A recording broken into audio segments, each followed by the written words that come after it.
슈마 아도나이 베야푸츠 오예베카 베야누스 메사네카 미파네카. 여호와여 일어나사 주의 대적들을 흩으시고 주를 미워하는 자가 주 앞에서 도망하게 하소서. 샬롬! 생각하는 성경 홀리아미입니다. 오늘의 말씀에서 성막을 건축하기 위한 모든 재료들과 준비물들이 완성됩니다. 그리고 모세는 43절에서 성막 재료들을 준비한 모든 사람들을 축복합니다. 이때 모세는 과연 어떤 축복을 했을까요? 성막 만드는 준비가 끝난 것이 기뻤을까요? 아니면 여호와께서 명령하신 대로 준비된 것이 기뻤을까요? 저는 아마도 후자에 더 가깝지 않을까 생각합니다. 실제로 성막이 세워지는 시점은 첫째 달 초하루 닐산월 1일입니다. 그렇다면 성막을 준비할 준비가 완료된 시점은 아마도 닐산월 전인 아달월쯤일 것입니다. 그리고 지금이 그 아달월입니다. 여러분들은 어떠신가요? 뭔가 성막을 지을 준비 혹은 하나님께서 주신 사명을 감당할 준비가 되어 계신가요? 많은 사람들은 과정보다 결과가 더 중요하다고 생각합니다. 그래서 결과가 좋아야 축복을 받고 결과가 나쁘면 축복도 없다라고 생각합니다. 조금 다르게 표현하자면 결과가 좋으면 하나님께서 도와주신 것이고 결과가 나쁘면 사단이 방해했다고 생각합니다. 그런데 오늘의 말씀에서 모세에게는 결과보다는 과정이 더 중요했습니다. 성막이 튼튼하게 세워지는 것도 중요하지만 그 성막이 여호와의 명령대로 준비되었는가가 더 의미 있는 일이었습니다. 분명히 더 좋은 재료로 더 좋은 방식으로 더 튼튼하게 성막을 세울 수도 있을 것입니다. 그렇지만 여호와께서 명령하신 방법이 아닌 다른 방법으로 성막이 세워진다면 그것은 여호와의 성막이 아닐 수도 있습니다. 우리는 지난주 토라 포션 바야크엘에서 성막은 교회를 상징한다고 배웠습니다. 그렇다면 우리들이 믿고 있는 교회는 과연 여호와의 방식으로 지어졌습니까? 물론 고대 건축 방법과 현대 건축 방법이 판이하게 다르기 때문에 지금 시대의 성막의 방식으로 교회를 짓지는 않겠지만 그 의미는 최대한 이어져 와야 하지 않을까요? 그런데 모세 시대는 너무 옛날이라서 교회라는 체감이 없는 분들이 많으실 겁니다. 그렇다면 예수와의 시대의 초대교회와 지금 시대의 교회는 동일할까요? 예수와의 시대의 초대교회의 모습은 사도행전 2장과 4장에 나타나 있습니다. 사도행전 2장 42절을 보면 초대교회는 사도의 가르침을 받아서 서로 교제와 기도에 힘썼다고 기록되어 있습니다. 이 구절을 한글로 이해하면 마치 교제와 기도에 힘쓴 것처럼 이해됩니다. 하지만 헬라어로는 사도의 가르침을 받는 것에 더욱 집착하고 힘을 썼다고 해석하게 됩니다. 왜 초대교회 사도들은 가르치는 것에 진심이었을까요?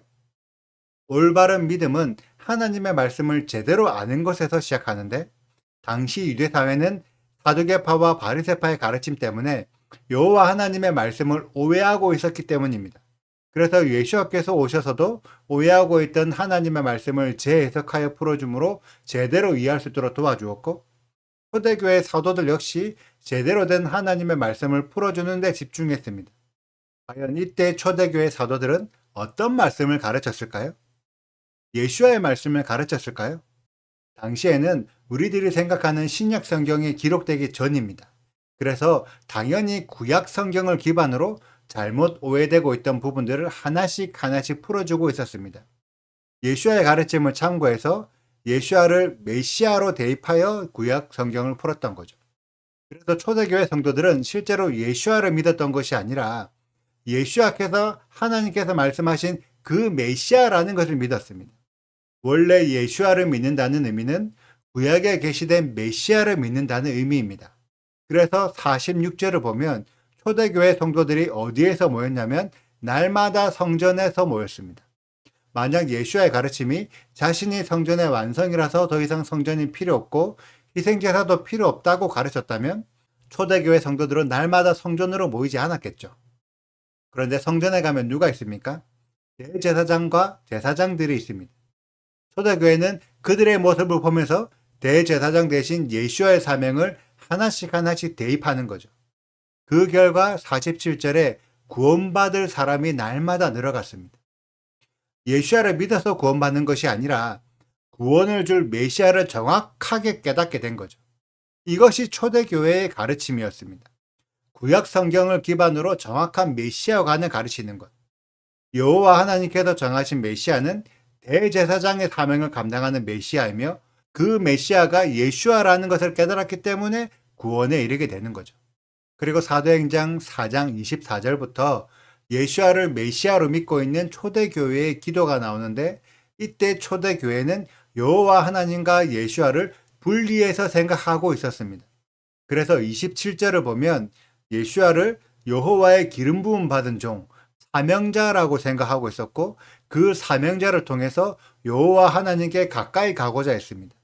결국 초대교회 성도들이 붙잡았던 것은 원래 그들이 가지고 있었던 여호와 하나님의 말씀이었지 새로운 예수아의 말씀이 아니었습니다. 메시아 대신 예수아를 통해서 실제로 우리의 주인 대신 여호와께 나아가는 것이 초대교회의 믿음이었습니다. 그런데 지금의 교회는 어떠한가요? 더 이상 희생제사가 필요 없다고 가르치기 때문에 초대교회가 날마다 모였던 성전을 부정하고 대제사장의 사명을 감당하는 메시아를 인정하지 않습니다. 예수님이 그 존재 자체로 구원을 주시는 분이라고 생각하지 우리에게 구원을 주는 여호와 하나님께로 인도해주는 사명자라고 생각하지 않습니다. 왜냐하면 오래전부터 삼일체라는 성경에 없는 교리를 만들어서 여호와 하나님과 예수님을 동일한 분으로 만들었기 때문입니다. 그리고 동일한 하나님이기 때문에 여호와 하나님의 말씀을 예수님이 바꿀 수도 있다고 생각하는 거죠. 그런데 이 삼일체 교리는 이스라엘의 가르침이 아니라 AD 325년 제1차 니케아 공의회에서 만들어진 로마의 가르침입니다. 당시 로마 황제였던 콘스탄티누스가 정치적인 유익을 위해 삼위일체를 주장하는 아타나시우스의 손을 들어주었을 뿐, 당시에도 아리우스와 같은 삼위일체가 성경적이지 않다고 부정하는 자들이 많이 있었습니다. 제1차 니케아 공의회의 결정이 성경에 기반된 결정이 아니었음을 증명하는 증거가 유월절 폐지와 사순절의 제정입니다. 니케아 공의회의 결정으로 성경에 분명히 기록되어 있는 유월절이 폐지가 되었고, 토실절이 아닌 전혀 엉뚱한 날을 부활절로 정하게 되고, 성경에 전혀 근거가 없는 사순절을 교회의 절기로 제정했습니다. 이때부터 기독교 안에는 이스라엘의 가르침이 끊어지고 새롭게 만들어진 로마의 가르침이 주도하게 되었습니다. 그래서 기독교는 처음부터 성경이 아닌 로마의 가르침을 따르는 종교인 거죠. 삼위일체도 로마의 황제에게 신의 아들이라는 신성을 부여하기 위해서 사용된 잘못된 가르침이었습니다. 삼위일체에서 삼위는 맞습니다. 성부, 성자, 성령의 세 위가 있는 것은 맞지만 일체의 개념으로 하나가 아닌 거죠. 원래 성경에는 성부, 성자, 성령이 각각 따로 있는 개념입니다. 여호와 하나님이 따로 있고 예수아가 따로 있고 성령이 따로 있죠. 이것을 하나로 합해버린 것이 삼위일체고, 그래서 태양신의 권능이 로마 황제에게 부여되었다고 거짓 해석하는 데 사용되었습니다. 이 거짓 가르침을 인정하지 않으면 마치 성경을 왜곡하는 것처럼 매도되었고, 진짜 성경의 내용을 주장했던 아리우스를 이단으로 만들어버렸습니다. 지금도 기독교 교회는 삼위일체를 맹신하고 있고 삼위일체를 인정하지 않으면 이상한 믿음이라고 생각합니다. 그런데 정작 실제로 성경의 가르침을 받았던 이스라엘 사람들은 삼위일체를 다신교 신앙의 이방신의 가르침이라고 해석합니다. 여러분들은 어떻게 생각하십니까? 삼위일체가 과연 성경적일까요? 기독교적이다와 성경적이다는 완전히 다른 개념이라는 것을 여러분들이 아셔야 합니다. 오늘의 말씀에 나오는 여호와의 준비물들은 여호와의 명령대로 만들었을 때 의미가 있는 것입니다. 만약 여호와의 명령을 무시한 채 사람의 생각대로 성막 준비물을 만들고 사람의 생각대로 성막을 지으면 과연 그곳에 여호와의 영광이 임할까요? 교회도 마찬가지라고 생각합니다. 여호와의 말씀, 성경에 기록된 대로 교회가 세워져야 하나님의 은혜가 풀어진다고 생각합니다. 그 교회를 사람의 생각대로 바꾸어 버리면 그 안에도 하나님의 은혜가 있을까요? 그 안에도 진리의 영이 역사할까요? 자들은 그렇다면 지금까지 기독교 교회가 번성하고 많은 성도들이 활성화된 것이 하나님의 은혜가 아니냐라고 물어볼 것입니다. 그러면 저는 성경의 기록대로 답해 보겠습니다. 여호와의 은혜를 가장 충만하게 받은 이스라엘은 고작 가나안 땅에 머물렀습니다.